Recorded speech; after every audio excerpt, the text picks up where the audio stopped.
తెలంగాణకు కేంద్ర హోంమంత్రి అమిత్ షా రేపు రానున్నారు. లోక్సభ ఎన్నికల శంఖారావాన్ని పూరించబోతున్నారు. రాష్ట్రంలోని పార్టీ నాయకులతో క్యాడర్తో ప్రత్యేకంగా సమావేశమై వారికి దిశానిర్దేశం చేయనున్నారు.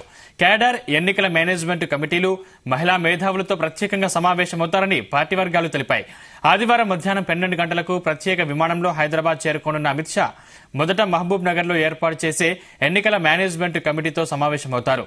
అనంతరం అక్కడి నుంచి హెలికాప్టర్లో బయలుదేరి మధ్యాహ్నం 2 గంటలకు కరీంనగర్ చేరుకుంటారు. అక్కడ స్థానిక ఎస్ఆర్ఆర్ కళాశాల మైదానంలో 20,000 మంది కార్యకర్తలతో ఏర్పాటు చేసే సమ్మేళనంలో పాల్గొంటారు. లోక్సభ ఎన్నికల సన్నద్దతపై క్యాడర్ కు దిశానిర్దేశం చేస్తారు.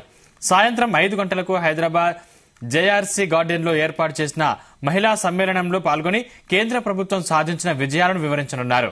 వచ్చే సార్వత్రిక ఎన్నిక దృష్ట్యా పార్టీ మేనిఫెస్టోలో చేర్చే అంశాలపై వారి అభిప్రాయాలు తీసుకుంటారు. అనంతరం అమిత్ షా అదే రోజు రాత్రికి ఢిల్లీ బయలుదేరి వెళతారని పార్టీ వర్గాలు తెలిపాయి.